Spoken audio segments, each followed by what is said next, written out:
എങ്ങനെ നമുക്ക് നമ്മുടെ മസിൽ ഗ്രോത്ത് പൊട്ടൻഷ്യൽ 2 ടൈംസ് ആക്കുക എന്നുള്ളതാണ് ഈ വീഡിയോ.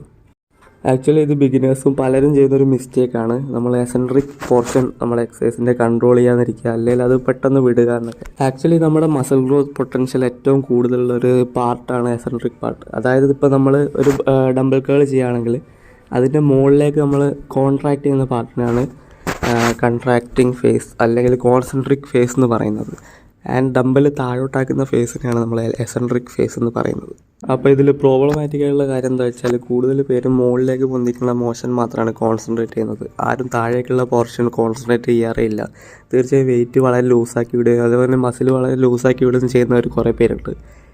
പക്ഷേ നമ്മൾ ഈ പോർഷൻ കുറച്ചുകൂടി കൺട്രോൾ ചെയ്ത് പതുക്കെ ചെയ്താൽ കൂടുതൽ മസിൽ ഗ്രോത്ത് കിട്ടും. പല പല സയൻറ്റിഫിക് സ്റ്റഡീസിലും പൂർണ്ണമായിട്ട് തെളിയിക്കപ്പെട്ടിട്ടുണ്ട്. കോൺസെൻട്രിക്കിനെക്കാട്ടും ഒരുപടി മുന്നിൽ എപ്പോഴും നിൽക്കുന്ന എസെൻട്രിക്കാണ് നമ്മുടെ മസിൽ ഗ്രോത്ത്, മസിൽ പവർ ഇതിനൊക്കെ കൂടി. നമ്മൾ എസെൻട്രിക് മോഷൻ മാത്രമായിട്ട് ചെയ്യാമെന്ന് വെച്ചാൽ കൂടെ നമുക്ക് കോൺസെൻട്രിക്കിനെക്കാട്ടും ഒരു 4 to 5 ടൈംസ് മോർ സ്ട്രെങ്ത് ഈ എസെൻട്രിക് മോഷനിൽ നമുക്ക് ഉണ്ടാവും. പിന്നെ എസെൻട്രിക് മോഷനെ കുറിച്ച് പറയുമ്പോൾ ഒരു തരത്തിൽ മിസ്റ്റേക്ക് കൂടി ചെയ്യുന്ന ആൾക്കാരുണ്ട്. ലൈക്ക് സൂപ്പർ സ്ലോ ആയിട്ട് എസെൻട്രിക് ചെയ്യുന്നത്, അത് അത്ര ബെനിഫിഷ്യലായിട്ട് കാണപ്പെട്ടിട്ടില്ല.